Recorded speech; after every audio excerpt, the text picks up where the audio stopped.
the game, cause see the boxing voice.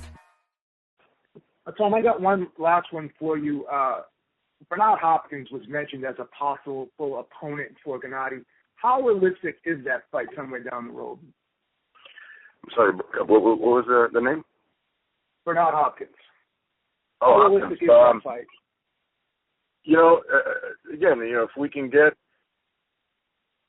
the priority is to unification. So if he can get the Canelo fight, it's great. If he can get Billy Joe Saunders in, that's great. If not, then Bernard said they did in Gennady.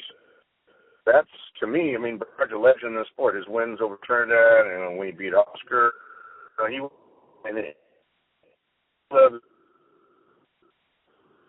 Kovalev. So, the priority doesn't happen, then that's certainly a fight that I think would capture the fans' imagination. As far as Bernard's never been stopped, as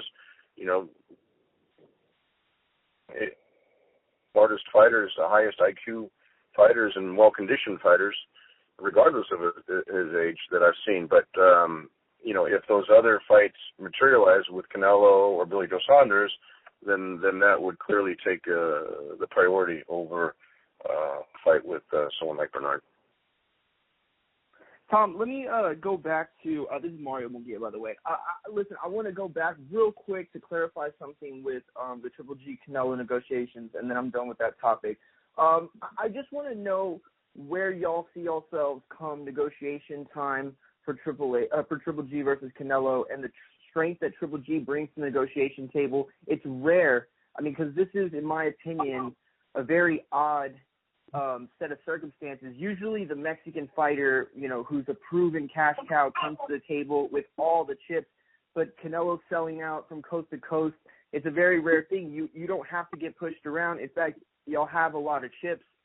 So how strong will y'all be? How ruthless will you be come negotiation time? Well, it's not a matter of being ruthless. Obviously everyone wants to see the fight happen. But in the mandate from the WBC, it's according to WBC rules. So, it has to be, negotiations have to start within a certain period of time. If for some reason we can't come to agreement, it would go to a purse bid. There's the rules according to what the purse bid splits would be, that type of thing. But I don't even think it would get that far. If there's a way to make the fight, I'm sure we would try to make the fight. And when we did the co-promotion with Golden Boy, for the Lemieux fight, everything was very smooth. I've known Oscar for a long time, and Eric Gomez is great, and it just we have a good relationship with those guys, and I think if there's a way to get it done, we would try to get it done. But at the same time, Gennady's waited for so long. He's been so patient as far as when Cotto first won the title. Originally he was trying to fight Sergio Martinez, but then Sergio chose to fight Cotto.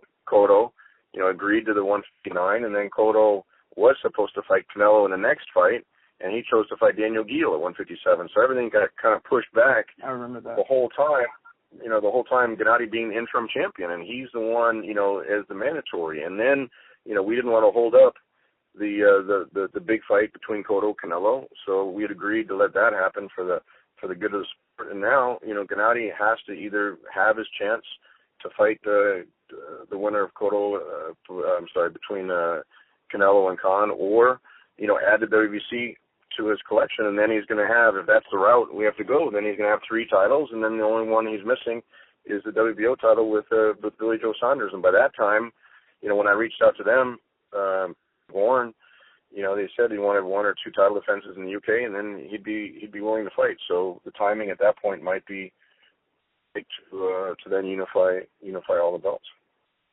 I said that was the last Triple G question, but there's always one more Triple G question. This question right here isn't about Canelo or other options, not at all. I'm not asking who y'all would fight. This is a specifically Texas question because I am the Texas correspondent, so this means a little more to me. Let's say Canelo's off the table, and this is just logistics again. Where's the priority list in terms of Texas? Y'all came, y'all saw, y'all conquered in a sense, in terms of y'all got the every news outlet, covered the fact that Triple G was in Texas, and it was a big deal.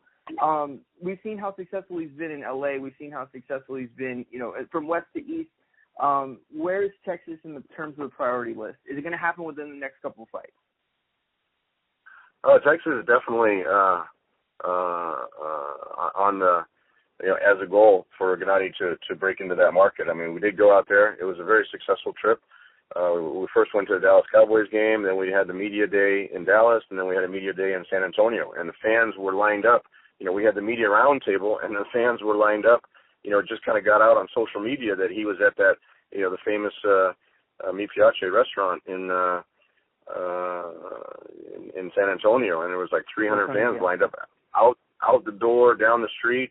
And, Gennady is that type of professional where he understands, his obligation as far as signing autographs, taking photos with the fans, signing gloves. I mean, it was just, it was nice to see the interaction. And so, very successful as far as to Texas, and I couldn't think of a better place than, Cowboy Stadium for a fight between Canelo and Gennady. But, Abraham was talking about Ramirez. Ramirez beats Arthur Abraham and wins that super middleweight title and is a champion. He said that he'd be interested in doing a fight with Gennady, and that would be a natural fight in Texas as well. So I think you're seeing, or at least I'm seeing, options for Gennady, whereas before it was always kind of like one or two guys that, we had to make a deal with, otherwise it wouldn't have made sense. Now I think you're seeing a lot of options opening up for Gennady, not only because of, the backing from HBO, but, the revenue that he brings on the international TV ticket sales, the sponsorships, and so we're able to make bigger offers than we were able to do 2 or 3 years ago. And so that's where I think the excitement is in, where it gives us more flexibility to go after some of the more marketable fighters. Ain't no other sight in the game, 'cause see the boxing voice.